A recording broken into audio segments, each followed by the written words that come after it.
Ito ang bago kong alaga, si Jampol, ang bago kong crayfish. Ngayong araw nga, naisipan kong bumili ng bagong crayfish. Nung isang araw nga, malakas yung ulan, nakalimutan kong takpan yung box ng crayfish. Kaya yun, yung isa nakawala, yung male breeder ko. Sakto naman, nung nagsasearch ako, meron lang pala dito malapit sa amin. Pagpasok ko nga, kitang-kita mo agad, pang malakihang farm to. Skip na natin, punta na tayo kung nasan yung mga crayfish. Pagpasok ko nga, na-amaze ako, sobra daming crayfish sa loob. Nakakita ako ng 6 to 7 inches na crayfish, nakakagulat yung laki niya. Kasi yung mga sa akin, 3 inches lang ata. Pinakita nga rin nila yung iba nilang isdang binebenta. Ito, napakamahal pala nitong mga isdang to. Ang nakakatuwa doon, pinatry niya akong manghuli ng crayfish. Mga 3 beses nga ako sumubok, wala akong mahuli. Fast forward na natin, pinasa ko na sa kanya yung panghuli dahil baka siya, kayang-kaya niya naman siguro yan.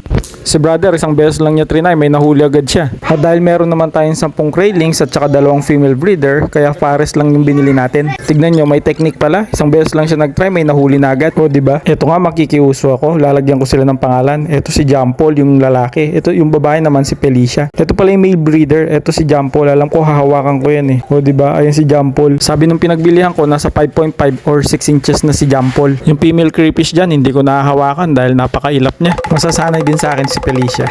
Mukha silang malilit sa video kasi yung camera ko naka 0.6 pero pag nakita nyo ng personal, malaki rin sila. Eto, gusto ko nga sana itong crayfish na to. Nasa 6.5 na daw to o 7 inches. Ayan, ready nang umalis si Jampol at saka si Felicia. Mauuwi ko na rin kayo sa bahay. Sana balang araw magkaroon tayo ng ganito kalaking farm. Tingnan nyo guys, ang laki ng farm nila. Oh. Sinilip ko lahat yan. Lahat may laman, may malalaki. At kwento rin nila sa akin kung paano sila nagpapagpag ng craylings. Ito, titignan ko yung isang tab. Oh, ang bibilis nila. Kala ko kiti-kiti dahil sa sobra bilis. Ito nga, dala-dala ko na si Jampol at Felicia, ang mga bago kong crayfish. Iniwan ko nga pala sa dulo yung sasakyan dahil napakatarik ng daan. Natatakot ako dahil parang ang dulas-dulas ng patirik na daan na to. Sa video, hindi latang matirik pero nangadulas-dulas pa ako dyan. Masayang nakauwi si Kuya Drayson. Ayun nga, inilagay ko na muna si Jampol at saka si Felicia sa box nila. Konti muna yung tubig para sa acclimate. After 30 minutes, itataas ko na nga yung tubig niyan. Eh, nagmamadali yung video. 30 minutes na nga agad. O yan, nilalagay ko na yung tubig na 10 liters. Ang totoo niyan, hindi ko nakuha na ng video yung before 30 minutes niyan. Nako, Jampol, wag ka munang tumakas. Tumagal ka naman kahit papano.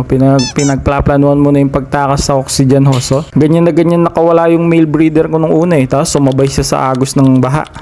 Ito yung diferensya ng laki nung una kong binili. Tignan nyo guys, magmumukhang anak nila tong mga una kong binili. At syempre, lalagyan rin natin sila ng pangalan. Si Marie at saka si Tess. Balay, magiging 4 sila dito sa isang storage box. Bahala na si Jampol dyan. 3 na yung chicks niya.